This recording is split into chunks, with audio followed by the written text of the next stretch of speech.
उत्तराखंड सरकार ने राज्य में जमीन खरीदने के सख्त प्रावधानों के साथ एक कानून लाने का फैसला लिया है। मुख्यमंत्री पीएस थामी द्वारा हाल ही में जमीन जिहाद के बारे में उठाई गई चिंताओं के बीच ये कदम उठाया गया है। विशेष रूप से जंगलों में ऐसी भूमि पर मजार जैसे धार्मिक संरचनाओं के निर्माण के माध्यम से राज्य के भूमि में स्वामित्व वाली भूमि पर अतिक्रमण जिस पर है उसको अब वापस लिया जाएगा। इस तरीके का अध्यादेश धामी सरकार लेकर आ रही है। उत्तराखंड में जमीन जिहाद पर कार्रवाई का ऐलान कर चुकी धामी सरकार अब जमीन से जुड़े हर तरह के फर्जीवाड़े पर रोक लगाने के लिए भी मुस्तैद दिख रही है। एक तरफ जहां प्रदेश में धामी सरकार का हथौड़ा प्रदेश में किए गए सरकारी जमीनों पर कब्जों पर चल रहा है, वहीं दूसरी तरफ धामी ऐसी नीति लेकर आ रही है जिससे प्रदेश में जमीन खरीदना इतना आसान नहीं होगा जितना अब है।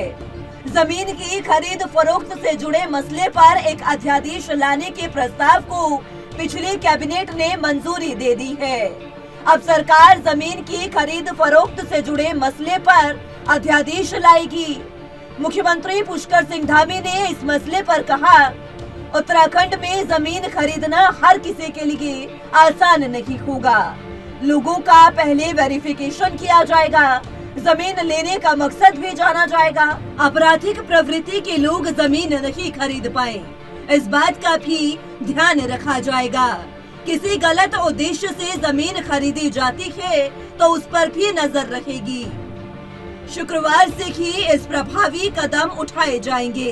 देखिए, प्रदेश के अंदर लगातार इस प्रकार की बातें आती रही हैं कि कहीं न कहीं अनेकों स्थानों से आकर जिनके पीछे का रिकॉर्ड की जानकारी भी नहीं होती है, किस प्रकार का उनका रिकॉर्ड रहा है, किस प्रकार की पृष्ठभूमि रही है, वो सब आकर उत्तराखंड के अंदर बसने लगे थे, जिसके कारण से कई बार कानून व्यवस्था की स्थिति, यहाँ का जो शांत वातावरण है, उस वातावरण में कहीं ना कहीं कोई इस प्रकार का बिखराव जो दिखाई देता था उसको ठीक करना, क्योंकि ये धर्म, अध्यात्म, संस्कृति और देवों का केंद्र है उत्तराखंड देवभूमि।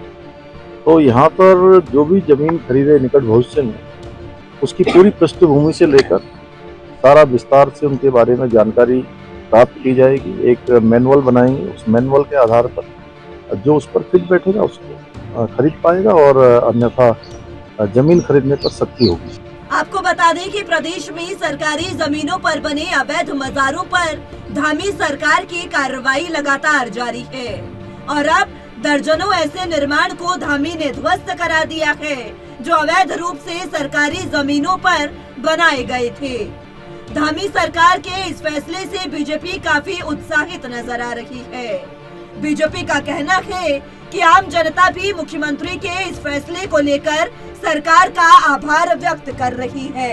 एक तरफ तो अवैध निर्माणों को ध्वस्त किया जा चुका है, दूसरे आपराधिक प्रवृत्ति के जो व्यक्ति उत्तराखंड में जमीन खरीदने या कारोबार करने की सोचते हैं वो यहाँ जमीन नहीं ले पाएंगे और इससे देवभूमि का माहौल शांत रहेगा। माननीय मुख्यमंत्री ने कल बहुत एक बड़ा विषय प्रदेश के अंदर रखा है। दो बातें महत्वपूर्ण, एक तो जमीन की खरीद फरोख्त, खरीद के समय खरीदने वाले व्यक्ति पृष्ठभूमि की जानकारी भी आवश्यक है, क्योंकि ये देवभूमि है और देवभूमि के अंदर जिस प्रकार से लैंड जिहाद का भी मामला चल रहा था, और मैं तो आश्चर्यचकित हूँ कि कांग्रेस ने बड़ा हल्ला मचाया, लेकिन जहाँ जहाँ तथाकथित मजारें तोड़ी जा रही है, कोई भी व्यक्ति उस पर अपना हक जताने नहीं आया, ना उसके लिए को अवसर मिले हैं। तो तथ्य थे, प्रमाण थे, सरकार के पास सब प्रकार की जानकारी थी और इसलिए कहा गया कि इस प्रकार से जो जमीनें सब जगह घेरी जा रही है उसको रोकने का सरकार ने कानून बनाया, प्रयास किया, सब जगह वो हटाई जा रही है। उसी को मद्देनजर रखते हुए विशेष सोचा गया कि अगर उत्तराखंड का उद्योग के नाम पर भूमि जो लोग ले रहे हैं, बाद में खुद कर रहे हैं, तो आखिरकार एक नीति बने, जिस नीति के आधार पर यहाँ पर जमीनें बिके, उसका मुख्यमंत्री ने संज्ञान लिया, हम उसका स्वागत करते हैं। इनके बस का कुछ नहीं है, केवल बातें करना जानते हैं और इसी प्रकार से इन्होंने ये जमीनों की बात करी है कि बाहर का आदमी आएगा तो उसकी पृष्ठभूमि देखेंगे। मैं तो ये पूछ रहा हूँ कि हमेशा भू कानून की बात करते हैं, कहाँ बनाया है भू कानून, कहाँ पर है वो भू कानून? मैं पूछना चाहता हूँ उस भू कानून को क्यों नहीं लाते हैं, क्यों नहीं उसको पास कराते हैं? ये इसलिए नहीं कराते हैं क्योंकि इन्हें यहाँ पर बाहर से बिल्डर्स को बुलाना है और बिल्डर्स यहाँ आएंगे तो निश्चित तौर पर जो है ये लोग भी फलेंगे फूलेंगे। तो तमाम जो भारतीय जनता पार्टी के नेता हैं इस टाइम उन सबका काम जो है मुद्दे भटकाने का है, और मेरा ये मानना है कि इनके बस का कुछ नहीं और ये कुछ नहीं कर पाएंगे। बताया जा रहा है कि जो भी लोग बाहरी प्रदेशों के उत्तराखंड में व्यापार करने या घर बनाने के लिए जमीन खरीदेंगे, उन्हें सत्यापन की प्रक्रिया से गुजरना होगा। इसके लिए उन्हें जमीन खरीदने से पहले वेरिफिकेशन का फॉर्म भरना होगा। इसके बाद जमीन खरीदने वाले व्यक्ति के मूल निवास और नजदीकी थाने से उसका सत्यापन किया जाएगा। उसके पृष्ठभूमि की जांच भी की जाएगी।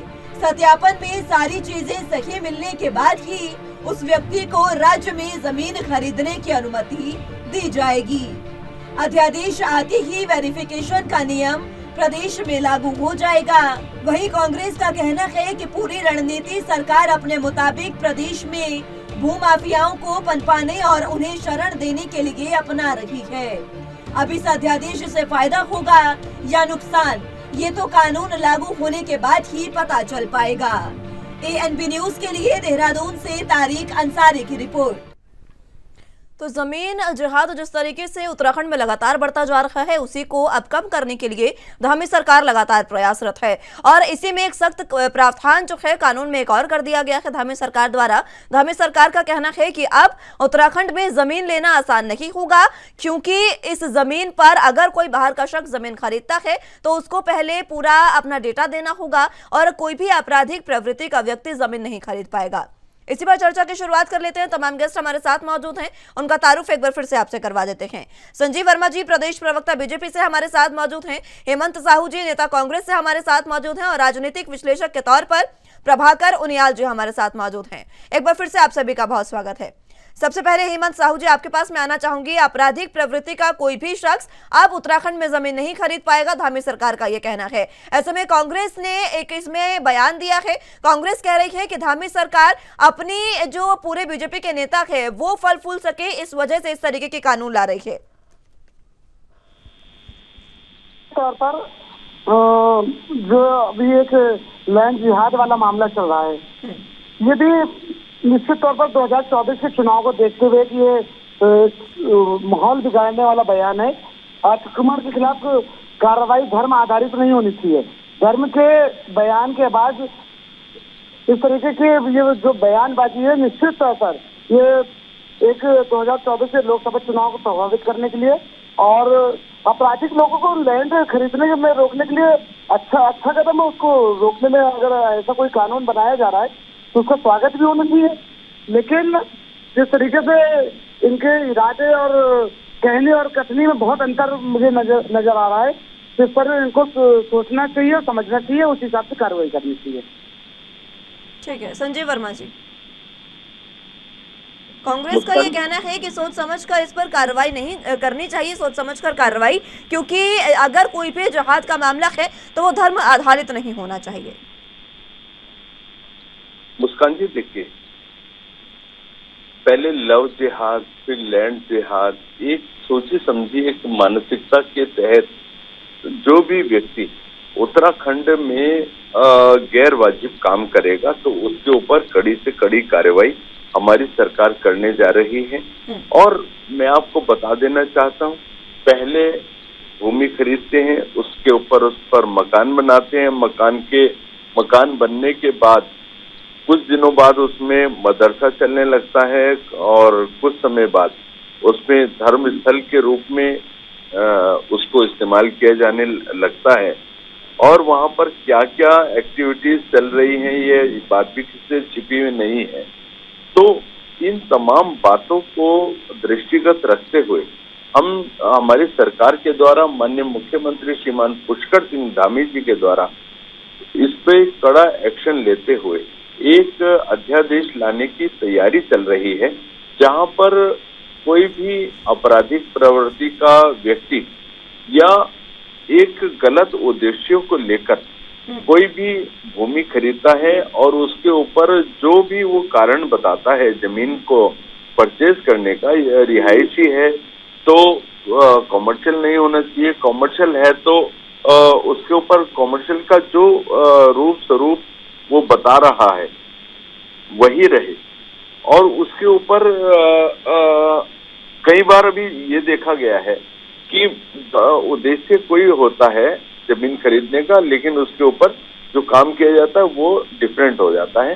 तो इन सारी बातों को ध्यान में रखते और कोई भी आपराधिक तत्व, क्योंकि ये देवभूमि है, देवभूमि में देवत्व का भाव लेकर जो भी लोग आते हैं उन सभी का हम लोग स्वागत करते हैं, किंतु जो भी असुरात्मक भाव लेकर और उस तरह की प्रवृत्ति को यहाँ पर विस्तार देना चाहेगा, ऐसे तत्वों का सरकार पूरी तरह से यहाँ पर हम लोग निषेध भी करेंगे, उनका हम लोग पूरी तरह से प्रतिकार भी करेंगे और ऐसे तत्वों के प्रति हम लोग पूरी तरह से हमारी सरकार एक कड़ा अध्यादेश लाने जा रही है, जिसके ऊपर कड़ी कार्रवाई भी की जाएगी।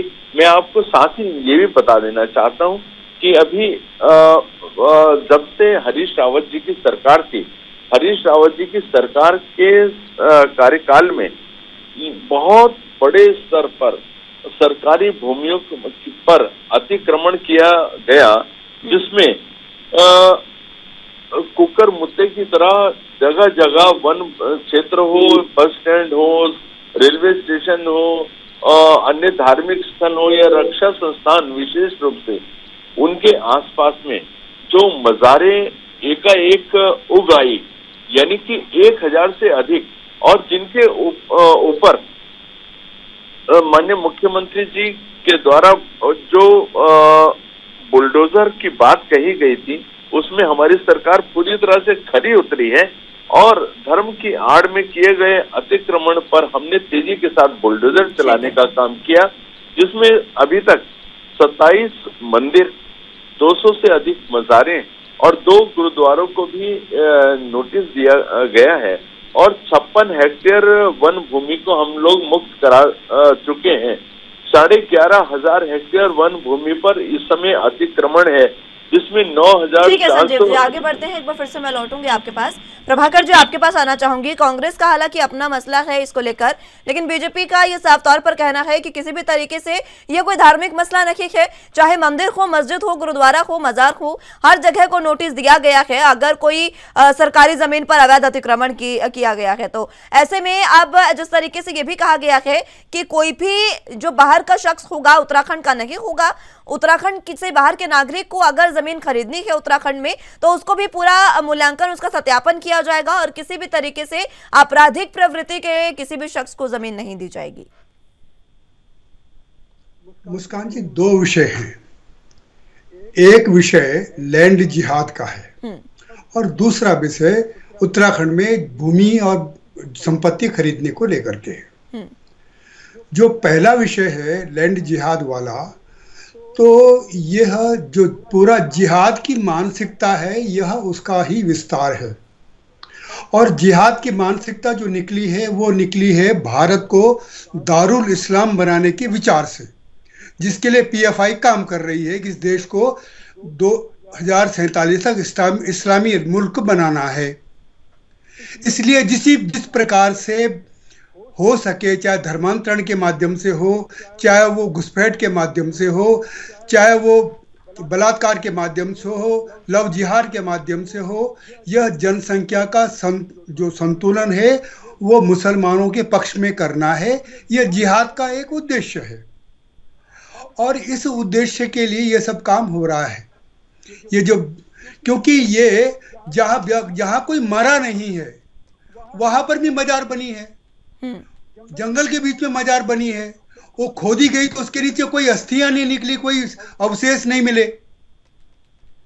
इस प्रकार से कोई अवशेष नहीं मिले। इस प्रकार से जो बनाई गई मजार है वो धार्मिक विषय नहीं था, वो विशुद्ध रूप से अतिक्रमण था और जमीन को हथियाने का प्रपंच था। और इसके साथ एक और बात जुड़ी है, जिस क्रम से, जिस संख्या में मुस्लिम संतान पैदा कर रहे हैं, एक आदमी 24 बच्चे, 14 बच्चे, 10 बच्चे, 11 बच्चे, तो उसको पैतृक संपत्ति कहां से मिलेगी? पैतृक संपत्ति बटेगी 1 या 2 में तो समझ में आती है, 14-14, 20-20 लोगों में पैतृक संपत्ति कहाँ से बटेगी? तो वो जमीन कब्जा करेंगे। और ये जो आजकल में सूचना तंत्रों में आ रहा है, नदी नालों के किनारे ये जो कब्जा हुआ है, सारे के सारे सिकुड़ गए नाले, ये सब एक समुदाय विशेष के लोग हैं, क्योंकि पैतृक संपत्ति उनको मिल नहीं, संपत्ति अर्जित करनी है, उसके लिए धन भी नहीं है, तो अवैध कब्जा ही एकमात्र साधन है। इसलिए ये बहुत गंभीर विषय है, और ये गंभीर विषय भारत के विभाजन के साथ के बहुत बड़े प्रश्न से जुड़ा है। भारत का विभाजन हुआ था धार्मिक आधार पर, यानी भारत हिंदुओं के लिए, इसमें मुस्लिम भी और अन्य धर्मावलंबी भी रह सकते थे, और पाकिस्तान मुस्लिमों के लिए, उसमें और लोग भी रह सकते थे। लेकिन पाकिस्तान ने जहाँ मुस्लिमों को संरक्षण दिया, वहाँ भारत में हिंदुओं को संरक्षण की कोई व्यवस्था नहीं, उल्टा यहाँ धर्मनिरपेक्षता के नाम पर मुस्लिमों के संरक्षण की वकालत की गई, उनकी बात की गई, उनको संरक्षित किया गया, और हिंदुओं को अपने हाल पर धीरे धीरे मरने के लिए, समाप्त होने के लिए छोड़ दिया गया। तो ये जो जिहाद है, लैंड जिहाद, यह उसी दिशा में है। और कांग्रेस सरकार, कांग्रेस की पूर्ववर्ती सरकारें पहले प्रधानमंत्री से लेकर के इस पाप में बहुत बड़ी भागीदार रही हैं। ये मैं बड़े स्पष्ट रूप से कह रहा हूँ। हिंदुओं को संरक्षण न दे करके, मुस्लिमों को बढ़ावा दे करके, उनके लिए अलग से शरीयत पर चलने का उनको अनुमति, और हिंदुओं के लिए हिंदू कोड बिल, यह जो तरीका अपनाया गया, ये बहुत खराब तरीका है, और लैंड जिहाद उसी का विस्तार है। और ये बहुत अच्छी बात है कि उत्तराखंड में सरकार इस विषय की गंभीरता को समझते हुए कार्यवाही कर रही है। दूसरा विषय जमीन की खरीद फरोख्त का है। जो अपराधी लोग यहाँ भूमि न खरीदें, यह बहुत समझ में आने वाली बात है, क्योंकि देवभूमि है ये केवल देवभूमि है, इसकी परंपराएं बड़ी उज्ज्वल है, चारों धाम यहाँ पर हैं। उसके अतिरिक्त ये सीमा से जुड़ा हुआ क्षेत्र है, बहुत संवेदनशील है, और इसकी सुरक्षा बहुत अति आवश्यक है। यदि अपराधी तत्व यहाँ पर बसेंगे, अपराधी तत्व जमीनों पर कब्जा करेंगे, अपराधी तत्व यहाँ पर संपत्ति खरीदेंगे, तो यहाँ खतरा बढ़ेगा। और उस खतरे से निपटने के लिए अगर सरकार सचेत नहीं होती, सरकार ध्यान नहीं देती, तो सरकार भी इसके लिए दोषी मानी जाएगी। तो सरकार इस दिशा में सोच रही है, बहुत सख्त भू कानून, या जो भी जिस नाम से भी ये आ रहा है, लेकिन कुछ न कुछ अंकुश लगाने का, इस पर नियंत्रण करने का सरकार कुछ विचार कर रही है। और अपराधी लोग यहाँ पर न बसें, अपराधी संपत्तियों पर कब्जा न करें, इस कदम का स्वागत किया जाना चाहिए। यह उत्तराखंड की सरकार की दिशा सही है, मैं दावे के साथ ये बात कह सकता हूँ। ठीक है साहू साहब, सीधे तौर पर अगर बीजेपी की बात करें तो बीजेपी ने तो हालांकि ये प्रावधान लाया है, तो बीजेपी के इसके समर्थन में है, और आखिर ये समझ पाना मुश्किल है कि कांग्रेस क्यों इसका समर्थन नहीं कर रही है, क्योंकि देवभूमि है, और यहाँ पर अगर बाहर से किसी भी आपराधिक प्रवृत्ति का, या उत्तराखंड में ही किसी आपराधिक प्रवृत्ति का शख्स यहाँ पर आता है, तो ये तो देवभूमि का अपमान हुआ ना, फिर इसमें गलत क्या है। और धार्मिक आधार की आप बात कर रहे थे, तो खुद वर्मा साहब ने बता दिया है कि 2 गुरुद्वारे और लगभग कई मंदिरों और मजारों को इस पर नोटिस दिया गया है। जो भी हो रहा है सब कुछ प्रदेश के हित में अच्छा नहीं हो रहा है, तो भारतीय जनता पार्टी की सोची समझी साजिश है, और 2024 उनका चुनाव किसी तरह। साहब एक बार आप अगर विस्तार से बता दें कि अच्छा क्या नहीं हो रहा है, तो बेहतर समझ पाए हम भी। जनता के मुद्दे हैं, उनसे ध्यान भटकाने के लिए नए नए रोज ये तरह तरह के कानून, तरह तरह की बातें, तरह तरह के बयान, तरह तरह के भाषण, ये भारतीय जनता पार्टी के मुद्दे साजिश है। इनका महंगाई से निजात मिले। नहीं, मैं आ रही हूँ निहाल साहब, आपके पास आ रही हूँ। साहू साहब, और कांग्रेस ये चाहती है कि सिर्फ महंगाई और बेरोजगारी की जनता का मुद्दा है। मैं आ रही हूँ प्रभाकर साहब आपके पास। कांग्रेस चाहती है कि महंगाई और बेरोजगारी ही जनता का मुद्दा है, लेकिन इसका मतलब ये नहीं है ना साहू साहब कि महंगाई और बेरोजगारी पर बात करते करते अन्य मुद्दे गौण हो जाएं। सभी मुद्दों पर बात हो रही है। मुद्दे स्पष्ट होने चाहिए, नियत और नीति ठीक होनी चाहिए। मुद्दे इनकी नियत और नीति बिल्कुल ठीक नहीं है। ये सब 2024 के लोकसभा के चुनाव के को देखते हुए हिंदू मुसलमानों को 2 वर्गों में बांटने का काम भारतीय जनता पार्टी कर रही है। ये बहुत दुर्भाग्यपूर्ण है। और हमारे देवभूमि उत्तराखंड में हमारे जितने भी देवी देवता हैं सारे पहाड़ों से विराजमान है। ये पहाड़ों से मंदिरों को हटाया जा सकता है, ये संभव है। हमारे देवी देवता सारे नाराज हो जाएंगे अगर इस तरीके से प्रकट किया गया, इस तरीके से अगर पाप करने का कोशिश की गई तो निश्चित तौर पर बहुत गलत बात हो रही है कि हाँ वो पहाड़ों के मंदिरों को हटाया जाएगा। ये बहुत बड़ा हिंदुओं की आस्था के साथ खिलवाड़ हो जाएगा। हिंदू मुसलमान को बांटने के चक्कर में हमारे देवी देवताओं को पहाड़ों से कैसे हटा सकते हैं, वहां से कैसे मंदिरों को हटाया जा सकता है? ठीक है संजीव वर्मा जी, जवाब दे दीजिए जल्दी से। ठीक है, जवाब ले लेते हैं साहू साहब, समय भी समाप्त होता जा रहा है। ठीक है वर्मा साहब, जल्दी से जवाब दीजिएगा। मुस्कान जी, देखिए जिस तरह से कांग्रेस तुष्टीकरण की राजनीति करती है, किसी छुपा हुआ तो नहीं है। अब ये वो ठीक है, आपकी बात में समझ गई, आप इस बात का जवाब दीजिए। वो कह रहे हैं कि पहाड़ों से अगर मंदिरों को हटाया जाएगा और मज़ारों को हटाया जाएगा तो इससे तो भगवान भी नाराज होंगे। मुस्कान जी, जिस तरह से अवैध जो भी स्ट्रक्चर बने हैं उन सबको हटाया जाएगा। जो भी अवैध स्ट्रक्चर बनाए हुए हैं उन सभी को हटाया जाएगा और यह सरकार पूरी तरह से स्पष्ट कर चुकी है, जिसमें 27 मंदिर भी हटाए गए हैं वन क्षेत्रों में जो छोटे छोटे कुछ मंदिर बने थे। एक समय सीमा निर्धारित कर दी गई थी कि इस समय सीमा के निर्धारण के बाद जो भी बना है उन सभी को हटाया जाएगा और उसी परिधि में जो भी आ रहा है उसको हटाने का काम सरकार लगातार कर रही है। और जिस तरह से अभी हरीश रावत जी ने अधिकतर जो अतिक्रमण था, अवैध मजारे जिनको हटाया जा रहा था, उनका समर्थन किया है और मजारों को तोड़ने की मुखालफत वो लगातार कर रहे हैं। इससे उनका जो तुष्टीकरण की सोच है वो और जो कांग्रेस का क्या चेहरा है वो भी उजागर हो रहा है। ये वही कांग्रेस है जो विधानसभा चुनाव में तमाम विकास के मुद्दों को गौण करते हुए मुस्लिम यूनिवर्सिटी की बात कर रही थी और जुम्मे की नमाज की छुट्टी की बात कर रही थी, और आज उसी तुष्टीकरण की बात इन्होंने कर्नाटका के चुनाव में भी करी है, जहां पर बजरंग दल और भगवा ब्रिगेड को और तमाम हिंदू संगठनों की तुलना इन्होंने पीएफआई के आतंकवादियों से कर डाली है। चलिए ठीक है केरल जाते हैं तो आगे बढ़ते हैं। साहू साहब, सीधे तौर पर वर्मा साहब ने स्पष्ट कर दिया है कि पहाड़ों से मंदिर नहीं हटाए जा रहे हैं। वो कह रहे हैं कि वन क्षेत्रों में जो छोटे मोटे मंदिर थे, और मंदिर नहीं गुरुद्वारे और मजार सभी को हटाया जा रहा है जो अवैध है, जो ऐतिहासिक मंदिर है उनको नहीं हटाया जा रहा है। आप बात को घुमाइए मत। अब 2024 के लोकसभा चुनाव के लिए पूरा नए ड्रामे रोज चल रहे हैं। साहू साहब, आप जब से डिबेट पे बैठे हैं, आप 2024 के इर्द गिर्द क्यों घूम रहे हैं? जिस मुद्दे की बात है वो बात करिए ना। भारतीय जनता पार्टी घूम रही है, हम लोग तो बिल्कुल घूम नहीं रहे।